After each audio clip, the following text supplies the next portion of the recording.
रहा, लेकिन उस पर कोई ध्यान नहीं दिया गया, बल्कि झूठ बोला जाता रहा कि नहीं ऐसा नहीं होगा, ऐसा नहीं होगा, और ऐसा ही हुआ,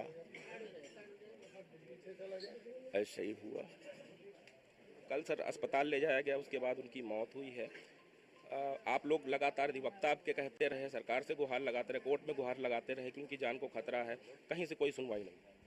कहीं से कोई सुनवाई नहीं हुई, और जिस तरह की घटना मुख्तार के साथ की गई है, अब तो पूरे प्रदेश की जेलों में जो भी ऐसे राजनीतिक लोग जो सत्ता में बैठे लोगों के लिए आगे रोड़ा बन सकते हैं, उनको सबको इसी तरह से इनकी साजिश है कि खत्म किया जाए।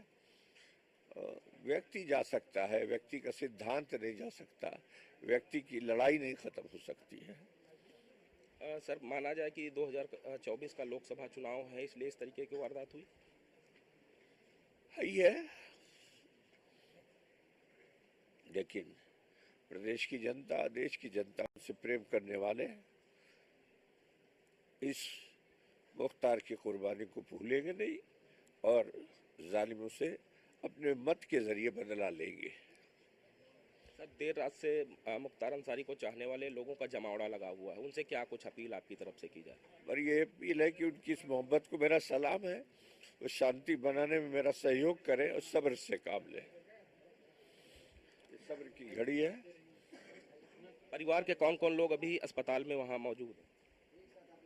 बस उनका छोटा बेटा वहाँ मौजूद है।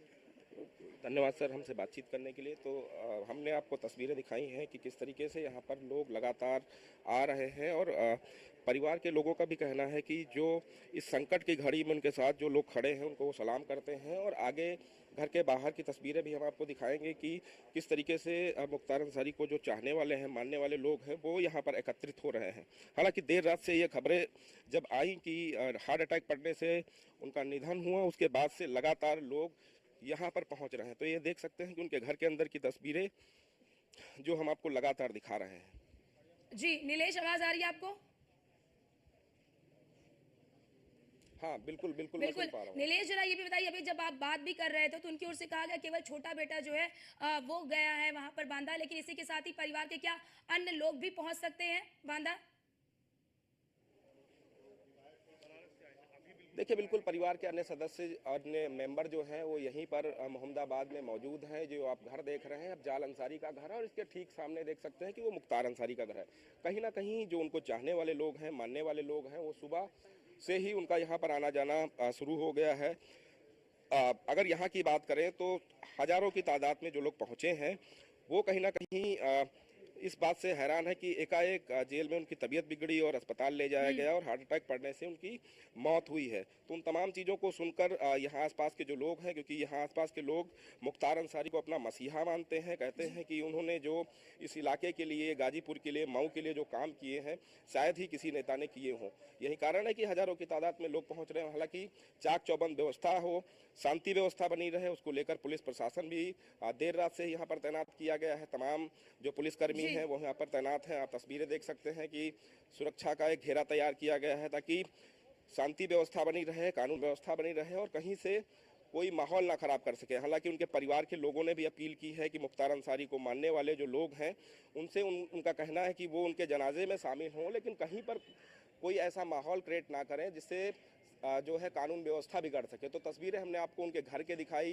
और जो जिनसे हम बात कर रहे थे मुख्तार अंसारी के बड़े भाई हैं, तो ऐसे में उनकी तरफ से भी